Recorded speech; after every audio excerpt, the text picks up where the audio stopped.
The Boeing 787, sold as a Dreamliner. An all-new airplane in a once-in-a-decade, if not once-in-a-generation, achievement of human ingenuity. For airlines, it's cheap to fly. For passengers, it offers unparalleled comfort. Wow. For Boeing, it promised windfall profits. The Dreamliner is the plane of the future. But Al Jazeera discovers a dark side to the Dreamliner. Unimaginable that we could be 3 years late, have a fleet grounding, have fires on the airplane. Our investigation finds Boeing altered its own quality standards. They're shortchanging the engineering process to meet a schedule. We uncover a whistleblower fired as he fought for safety. There's no doubt there's bad repairs going out the door on the 787. We go behind closed doors onto the factory floor to reveal a world Boeing keeps secret. I want to fly one of these planes because I see the quality going down around here.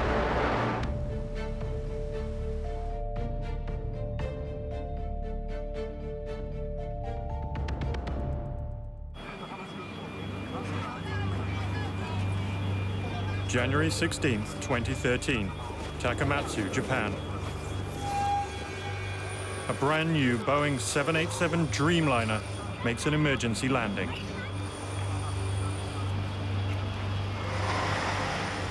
Passengers knew the plane was in trouble. で同時に、外を見てみるとエンジンあたりから白い煙が見えたんで、もう思ったんですけど、非常にプラスチックの焼ける強い匂いが、漂ってきて、このまま墜落してしまうのかなとも一瞬は思いましたが。実際に見ますと、青いボックスが、膨張した形で見分しました。The blue box was one of the Dreamliner's 2 lithium-ion batteries, the most powerful and risky ever permitted on a commercial aircraft. It's just the latest in a string of embarrassments for Boeing's state-of-the-art aircraft. 9 days earlier, a Dreamliner battery had caught fire in Boston, Massachusetts. 2 battery failures in less than 2 weeks. Japanese carriers, all Nippon Airways and Japan Airlines, have grounded their fleets of Boeing 787 Dreamliners. Japan Airlines and ANA had been the first to fly the Dreamliner. Now they became the first to cancel all flights. Breaking news. The United States Federal Aviation Authority... Within 24 hours, the U.S. safety regulator, the Federal Aviation Administration, grounded the 787. All 50 of the new Boeing 787 Dreamliners have now been grounded. The rest of the world followed. No Boeing fleet had ever been forced from service. But on January 17th, 2013, the dream was over.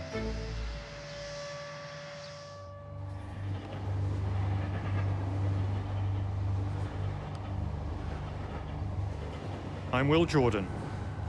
For a year, my team and I have been investigating the Dreamliner. It's the Boeing Company's big bet on the future. A plane created to save fuel, improve comfort, and boost profits. Built in a new way, designed and manufactured by scores of companies around the globe.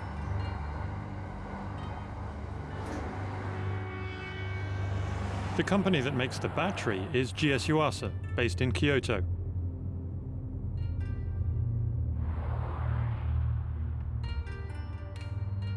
We wanted them to tell us what had gone so wrong. Hi, how are you? 会社名とか Al Jazeera. Al Jazeera. Yeah. We wonder whether you might be willing to do an interview. They refused. We have a contract with the Boeing, so we can't tell any comments to you. The battery is only one part of the Dreamliner's complex electrical system. There's also a charger made at a factory thousands of kilometers away. What happened there shows Boeing learnt years ago just how dangerous a lithium-ion battery could be.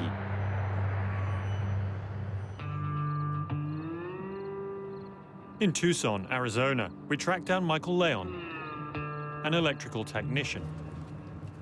I've been working electronics since I was 17 years old, and I joined the paratroopers and was assigned to an electronic communications battalion of the 82nd Airborne.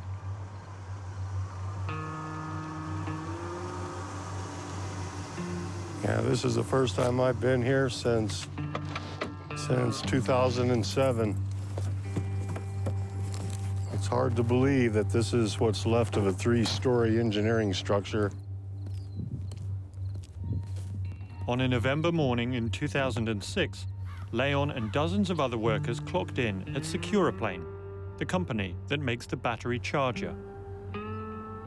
And I started a pot of coffee, then I went into my lab and started working on my battery charging unit. And then it happened. And there was a very loud explosion. And all of a sudden, I was lying on the floor, and there it was, coming out the side of this battery. It was about that big, and it wasn't like fire. It looked like a jet afterburner, like jet exhaust. The prototype battery SECURAPLANE was using to test its charger had exploded. I heard a very loud series of metallic rattling bangs. There kind of a shh, and just this jet of steam. The fire was literally rolling up the walls around me, and on the ceiling. I could just see it eating up all around me. I know that if that happened on board an aircraft, there would be no chance of survival.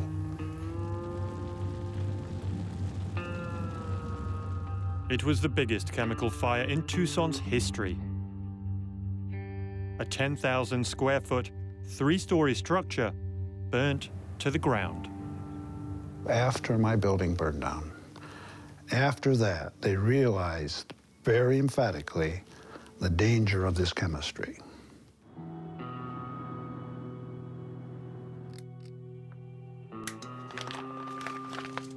Richard Luxo knows well the chemistry of the Dreamliner battery. Boeing chose the most powerful there is, but also the most volatile. They went to lithium cobalt, which is way up here as far as danger. Luxo stepped down as SECURAPLANE president just before the fire. He started a new company to make lithium-ion batteries for business jets. Luxo was a true believer in the technology. Then he began testing. 2 3.3 amp hour series battery pack bullet test.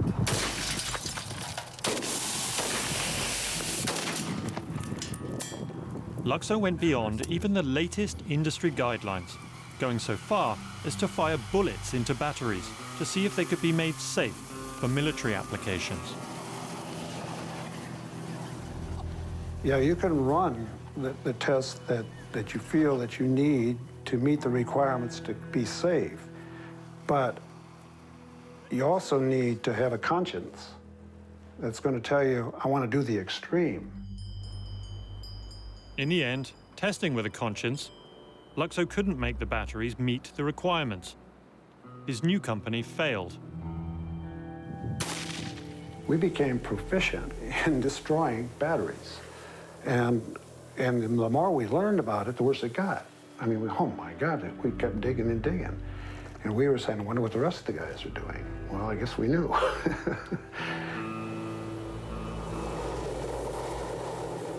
By the rest of the guys, he means Boeing. And they were testing to a weaker standard, one written by the FAA specifically for the Dreamliner.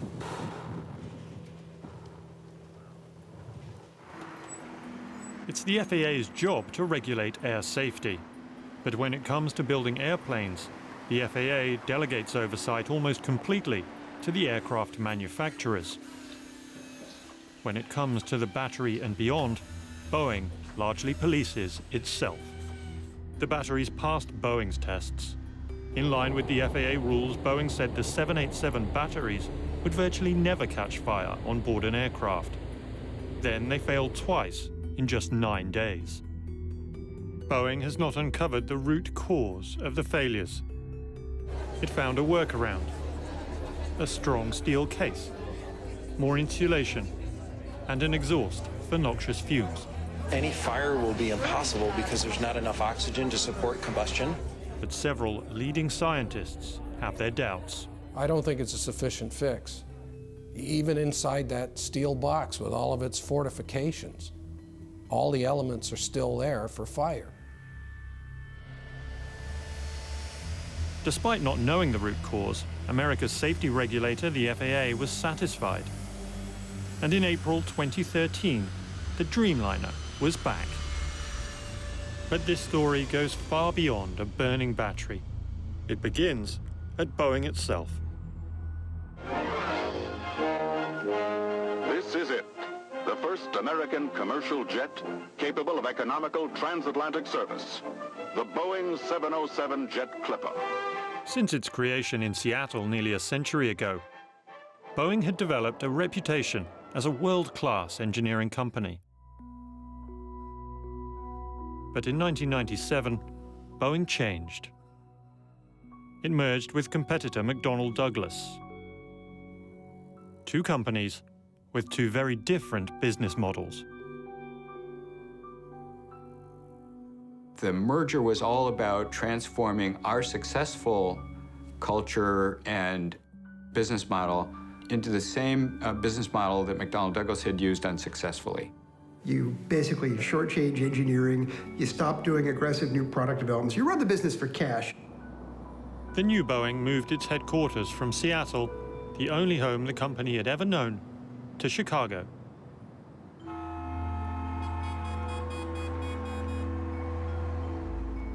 It began slashing investment in research in order to cut costs and maximize Wall Street returns. I felt it was wrong. I felt it was going to take the company in the wrong direction, and I thought that quality would suffer and the integrity of the product would suffer.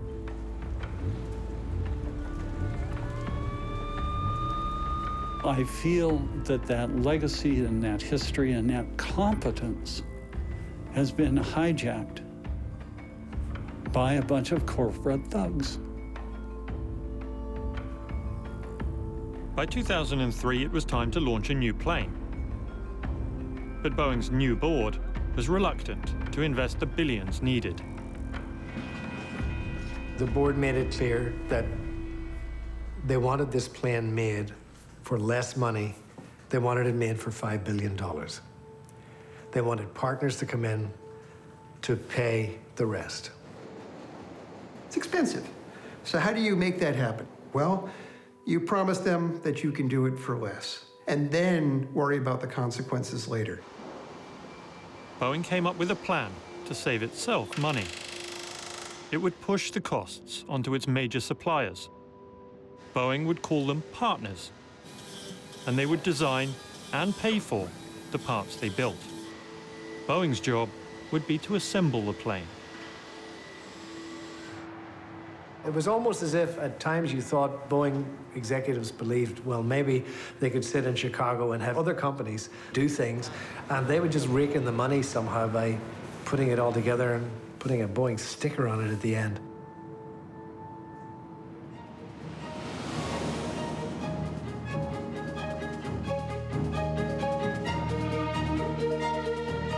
Right on schedule, Boeing rolled out the Dreamliner on Sunday, July the 8th, 2007. 787. The airlines with us today have made a big commitment to Boeing and to this airplane. So far, they have ordered 677 of them. I think in a lot of ways, July 8, 2007 was one of the more magical moments I've seen in the industry. Watching us live around the world, broadcasting, I'm told, in 45 countries in 9 languages for the premiere of this very exciting new Boeing 787 Dreamliner.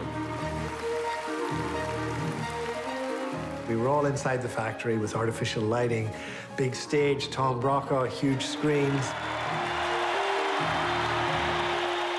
Then they opened the doors of this giant assembly bay, and in rolls this beautiful, beautiful aircraft. And there it is sitting in the sun, and we all stream outside and we all touch it. And none of us notice. And I'm reassured by all the executives involved that it's going to fly within 2 months. 1, 2, 3. What I realized walking around it is that you could, look up in the wheel well and you could see daylight.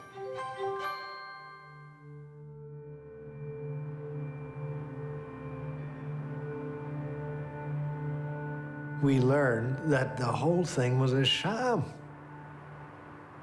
Beautiful, isn't it? Absolutely beautiful. They roll out this fake airplane. I realized the doors were made of plywood.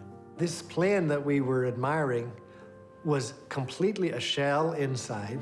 None of this would be possible, of course, without exceptional leadership. There's only 2 conclusions you can draw. You have executives there who are either lying, in which case they're clueless because they're going to get caught in 2 months, or you have a complete disconnect between the people who are working on the plane, the engineers, and the executives who are saying this.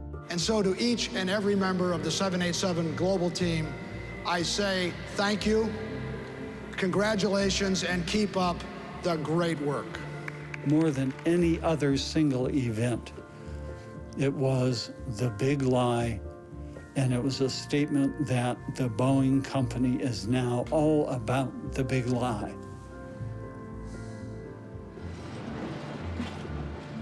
The day after the rollout, Wall Street pushed Boeing's stock to a 10-year high. But it was all about to unravel, as revealed in Boeing's investor calls.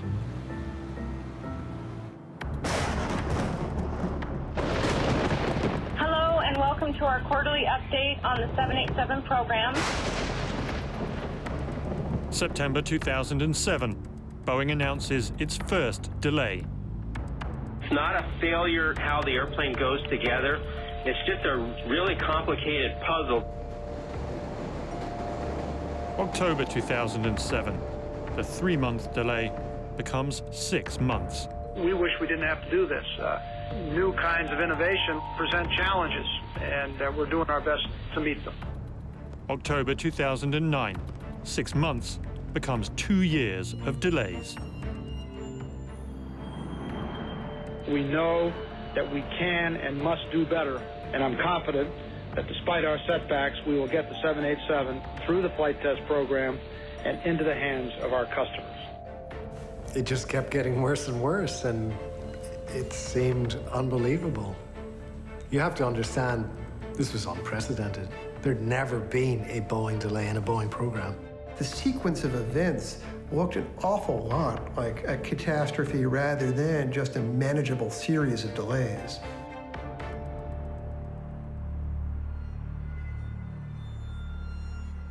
The Dreamliner business strategy was backfiring.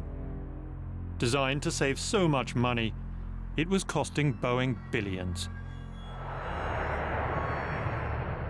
The outsourcing plan failed very badly. All these different suppliers who were going to build these major sections couldn't actually do it.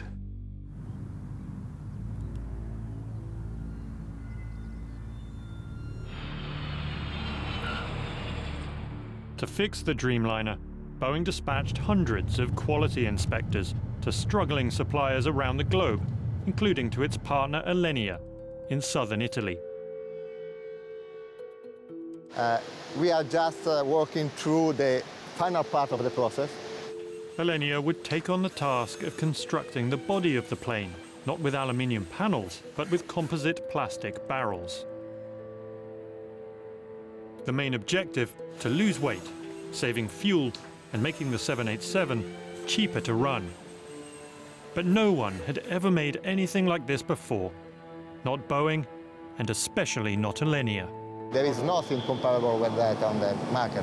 Yeah, there's nothing built like this. Boeing's quality inspectors have one overriding priority: to make sure the job is done correctly. In 2009, when inspectors found flaws in parts made in this Alenia plant, they ordered work to stop. A year later, in Alenia's other factory, they again found serious problems, and again they ordered work to stop. But this time, managers overruled the quality inspectors. This internal Boeing document from 2010 reveals executives ordered Alenia to continue with fabrication without delay. We followed at that time the procedure to stop, but with the help of Boeing specialists at the time, while we were in a disapproved condition, they took responsibility for approving the quality, and we will continue to work and engineer at the time the product. In this separate memo obtained by Al Jazeera, Boeing states that schedule may require deviations to the preferred quality process. We received the memos from an engineer who, like many we spoke with, was afraid to appear on camera, so he answered my questions by email.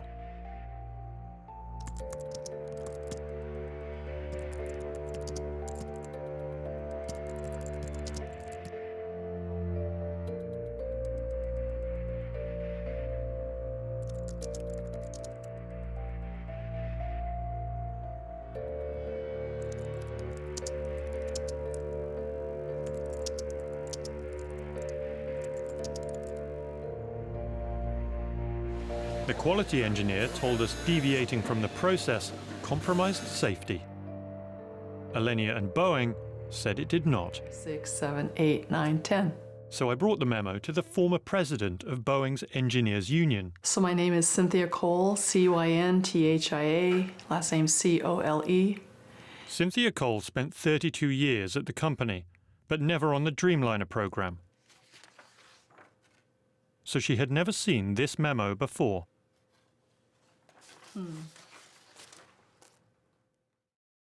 Wow. The program schedule may require deviation to the preferred process. See, that one sentence right there, that one fragment of the sentence. You know, you don't change your quality process for schedule. You make quality happen in the schedule. They're shortchanging the engineering process to meet a schedule. And they're not even allowing quality control to do their job. And they're telling them this is how it's going to be. I don't see how these people who write these things and agree to these things, you know, on the signatures down here, how they sleep at night. I just don't get it. You know, how can you do that? As an engineer, I find that reprehensible. How does that make you feel as a flyer? Oh, yeah, I'm not flying on a 787. That just makes, you know, because I've been kind of avoiding flying on a 787, and seeing this, I would definitely avoid flying on a 787. In part 2, inside a Boeing 787 plant, workers reveal they fear to fly the plane they built.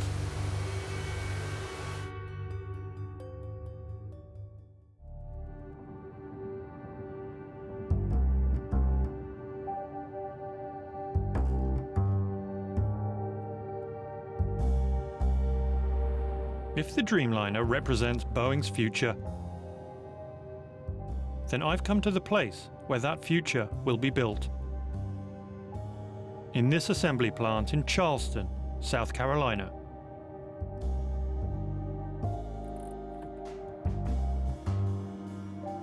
I've been called to a meeting with a man who works inside the plant.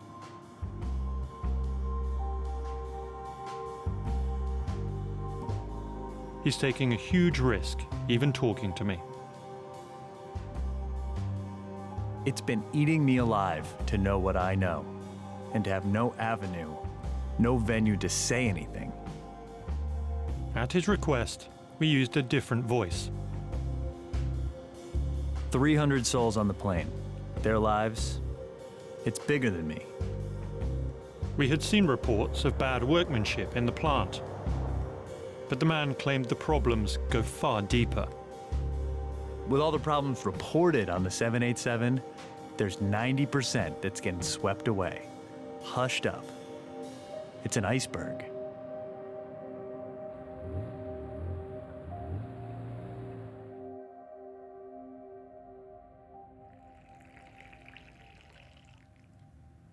The people that actually work on it are the biggest problem. There is an uneducated, underskilled, and uncaring staff that are building these planes, and I'm not the only one that feels that way. And he was prepared to prove it.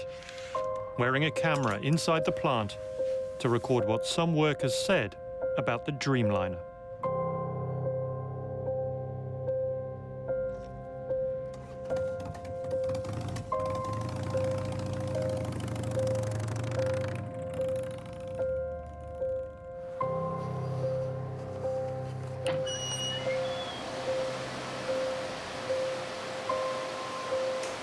They hired these people off the street, dude, working, flipping burgers for a living, making sandwiches at Subway. You can't have somebody from McDonald's do heart surgery. That's trusting someone with your life. That's what we're doing here. The thing about it is they don't realize the seriousness of putting something together and putting it together right, because it breaks. It can't come over the curve. It's going to come down.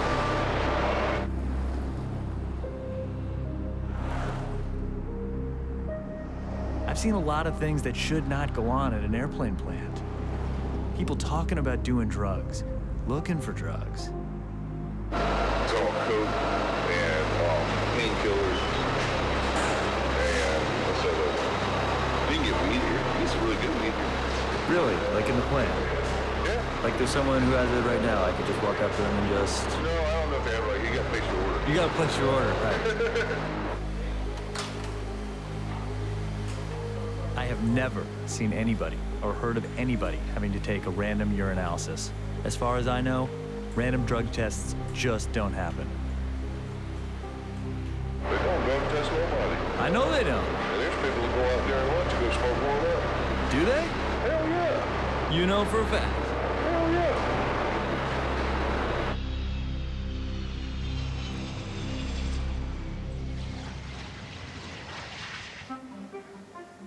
When Boeing first announced the 787 back in 2003, nobody ever dreamt it would have been assembled anywhere but Washington State. The one place Boeing had always made its commercial aircraft. But new Boeing was playing by new rules, so it did something it had never done before. Auctioned off final assembly to the highest bidder. They were going to hold a competition for it. A state against state, nationwide competition where to build this plane. I ran to my editor after I put the phone down. I think it was 5 o'clock. And I said, well, you're not going to believe this. They're not necessarily going to build it here. Washington State won, but only by giving Boeing what was then a record $3 billion in tax breaks.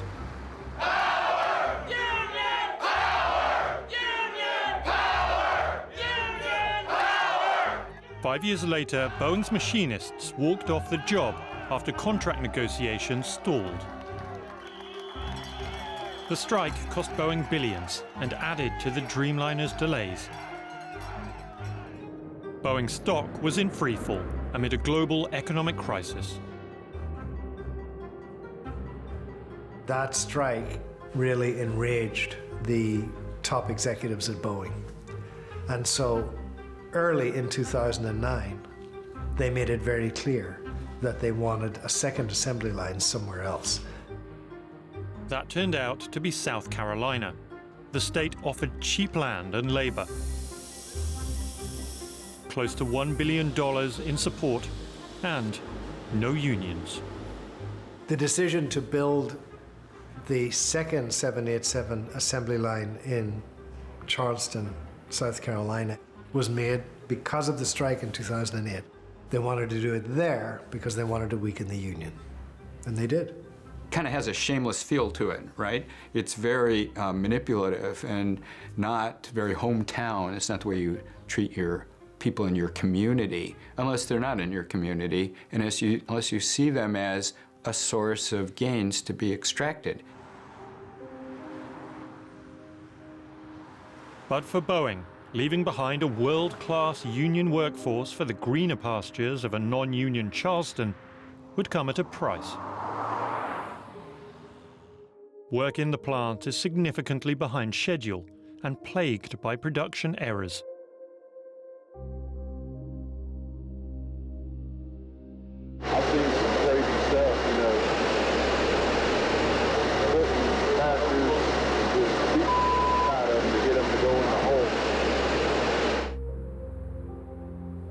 I know of one customer, they'll no longer accept planes from Charleston due to quality issues.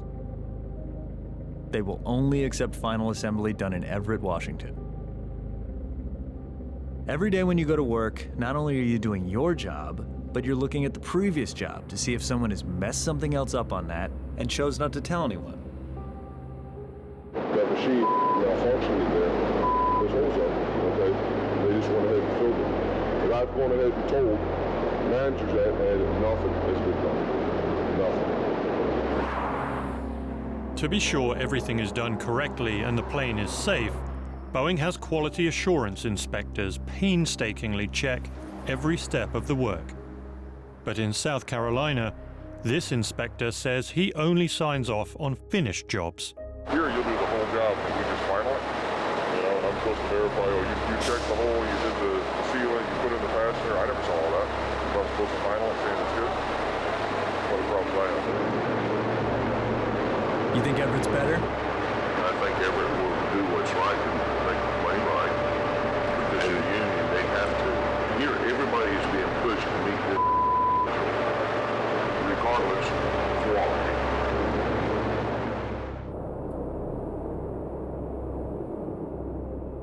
Which do you think is the priority then, schedule or quality? Schedule.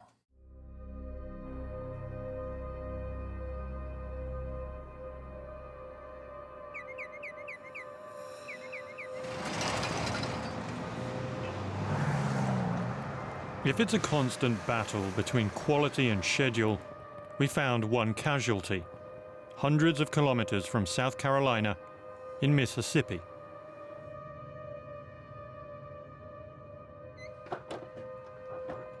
My name is John Woods. I'm an aerospace engineer. Worked for General Electric, Lockheed, Boeing. John Woods spent a career in the highly specialized field of aerospace composites. Boeing hired Woods, knowing he had qualified psychiatric conditions. Attention deficit disorder, obsessive-compulsive disorder, and mild depression. His job was to write instructions on how to repair parts damaged during the manufacturing process. It's my job to make sure that that aircraft is safe. Woods says when he tried to enforce quality standards in the South Carolina plant, he was berated by his bosses.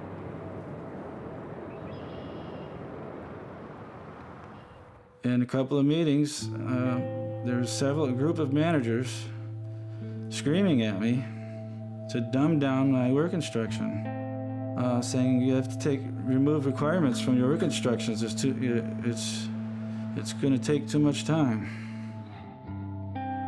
Woods says he witnessed damaged parts being ignored, papered over, and hidden from view. There's no doubt there's bad repairs going out the door on the 787 aircraft. I am worried that sooner or later there's going to be a structural failure on the fuselage.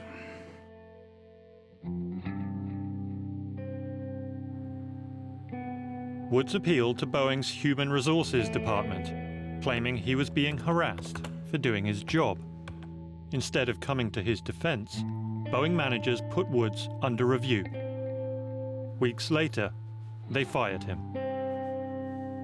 I'll never forget this. The day before I was terminated, I was telling my brother how proud I was to be working at Boeing.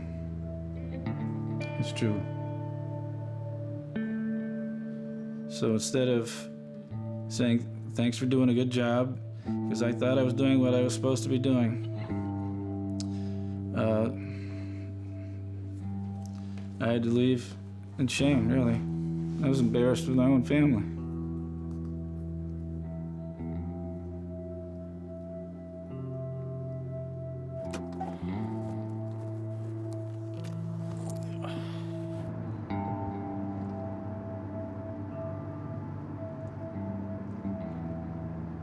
He still had not lost faith in the system.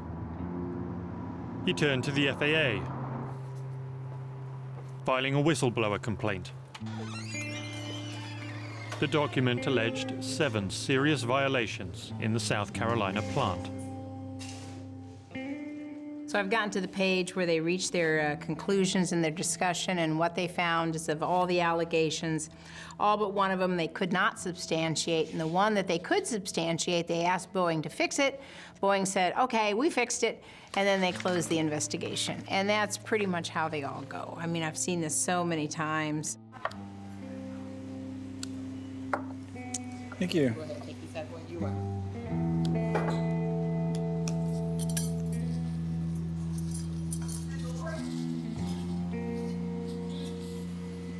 I always tell people when they call me up with information and they say, well, I have all this information about this dangerous situation. Should I blow the whistle? And I said, well, you know, not unless you have a private trust fund or another job to go to, because you'll have a problem earning a living. I had to maximize all my credit cards to survive, to support the family. There was a lot less money for the kids, for college and everything else.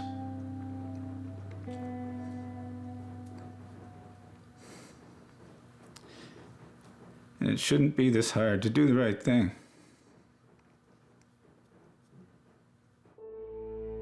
When we looked at Wood's FAA complaint, we noticed a familiar name, Ali Bahrami. He was the FAA's man in charge of the Dreamliner.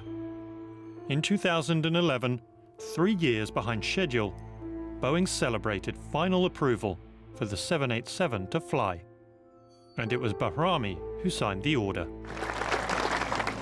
And thanks also in recognition for Ali Bahrami, manager of the FAA's transport airplane director.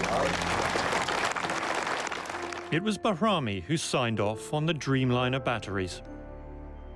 And after 2 failed and the FAA grounded the Dreamliner, it was Bahrami who signed it back into the air.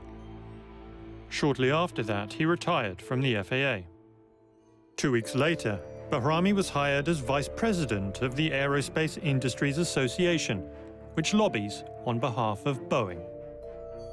One of the first things he did was to appear before Congress to call for greater self-regulation for companies like Boeing. We urge the FAA to allow greater use of delegation, not only to take full advantage of industry expertise, but to increase the collaboration that improves aviation safety. Mr. Bahrami declined our interview request. One day you're regulating the airline, and the next day you're working for it. You can't possibly be tough on the industry that you're regulating because you'll never get that plum job after you leave. The regulators at the FAA will rarely cross Boeing. They simply won't. It's the Washington influence game, and Boeing is a master. Last year, the company had over 100 registered lobbyists. 78 of them were former government workers. 3 were former members of Congress. Boeing Chief Executive Jim McNerney is chairman of President Obama's Export Council. The president's former chief of staff came from Boeing's board, as did his second Commerce Secretary. As Secretary of State, Hillary Clinton helped broker a $3.7 billion sale of Boeing planes to a Russian airline. Even President Obama boasts that he works for Boeing. So I tease Jay every time I see him. I said, I deserve a gold watch because I'm selling your stuff all the time.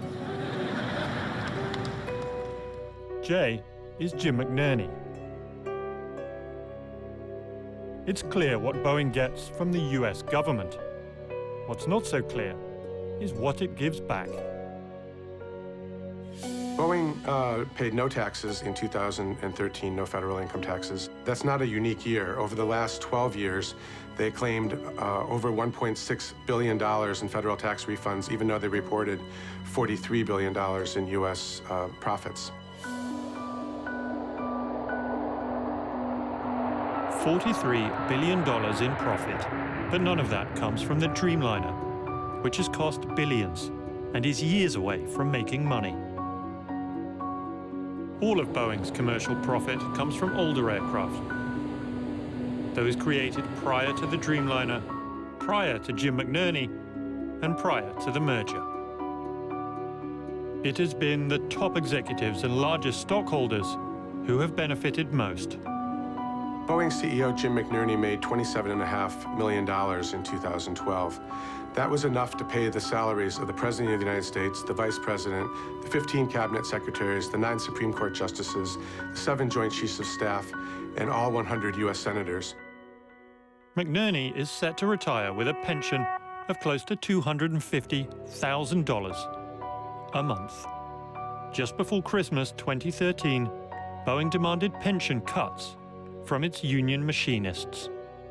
For Jim McNerney to be earning a pension at approximately $250,000 per month and think that it's okay for him to take my $2,200 a month pension is outrageous. It's absolutely outrageous. Back in South Carolina, our unauthorized tour with Boeing's new workforce is coming to a close. There's only one question left to ask. Would you fly on one? No. You won't fly on one. Would you fly on one of these planes? Would you fly on one of these Probably not. Would you fly on one of these? Yeah, it's sketchy. Sketchy? Yeah, I probably would, but I mean, I'm kind of a death wish, too. Our source asked 15 of his co-workers if they'd fly on the Dreamliner. 10 said no. I wouldn't fly on one of these planes. You wouldn't? Why wouldn't you? Huh? Why wouldn't you? Because I see the quality going down around here.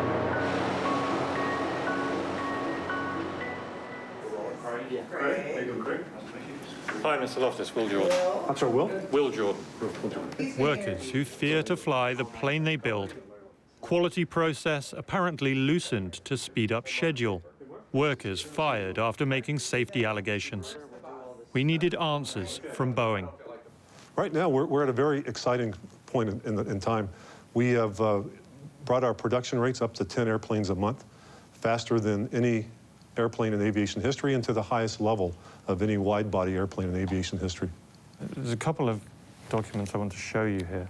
I showed him the documents suggesting Boeing had changed quality procedures and overruled inspectors to speed up production. Mr. Loftis was not manager of the 787 program in 2010 when the memos were written. Okay, I'm not familiar with this document. But... Former Boeing engineers have told us that these represent Boeing essentially putting schedule ahead of quality, shortchanging the engineering process to meet a schedule. Is that something you recognize? The number one focus that we have at Boeing is ensuring that the continued safe airworthiness of an airplane, the integrity of the airplane, and the quality of the airplane going out. We've also heard directly from workers inside your South Carolina plant. They paint a grim picture, really, of things there. They say the workforce isn't up to the job. I'm extremely confident in the quality of the workforce in Boeing, South Carolina. The Boeing workers at South Carolina don't share that confidence. Here's what some of them said. Guys, I'm going to just call up this hold here for a second. Can you turn the camera off for a second? Why would we need to turn the camera off? What's the problem? And then Boeing's communications director stopped the interview. So who are these employees that you're speaking to in South Carolina that are making these points? Obviously, I can't tell you who the employees are, but they are Boeing workers who assemble the planes that you build. Well, I'm not sure it's appropriate here and now. Well, I'm assuming the buck stops with the Boeing commercial airplanes management, and so the most senior managers are the ones to answer this. We're here with the head of the 787 program, and we have these things that you need to hear and you need to provide a response to. We have not had a chance to review this or craft a proper response. Larry, you're tired. Larry, would you like to step out for a second? Okay. But as I do, I have the highest degree of confidence in the production system we have with the employees we have at the Boeing Company and our supply chain. Okay, thanks.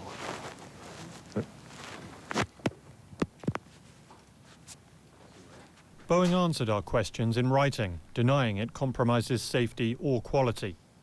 It said our interview was hostile, unprofessional, and in the worst traditions of tabloid-style television news. The company said it was confident that its battery fix prevents failures. Boeing says it uses one common FAA-approved quality system for the 787 in Everett and Charleston. Boeing noted its memo stated it did not signify authorization to ship parts that don't meet quality requirements. Boeing said it drug tests in line with company policy and applicable law. The company denies any customer has said they will only take planes from Everett. As for John Woods, Boeing says his safety claims have no merit.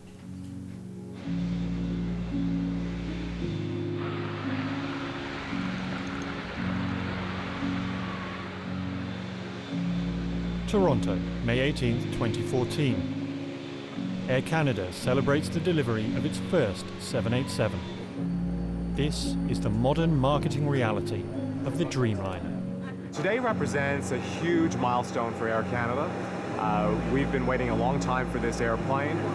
It's going to allow us to grow in unprecedented ways. Because when you were eating before, where'd you put your iPad? I think our passengers are going to be very receptive of some of the new amenities, so. I just want to see how far it goes back. The windows are huge. We were just excited because we really genuinely love this aircraft. And Thank you. Anything else you want to add or any other story you want to No, share? we're very, very happy. Yeah. From a seating point of view, how is it different? Are there more restrooms? But is there another reality? One revealed by a burning battery, by the words of the workers who build the planes. We're not building them to fly, we're building them to sell, you know what I'm saying?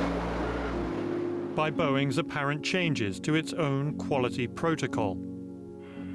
Boeing says the 787 has no more problems than previous models. The FAA says there's never been a safer time to fly. The Dreamliner is the fastest-selling plane in the world. One day we may all find ourselves on board. When we do, we will trust Boeing has put quality first. We will trust the regulators have been rigorous. Ultimately, we will trust the plane is safe.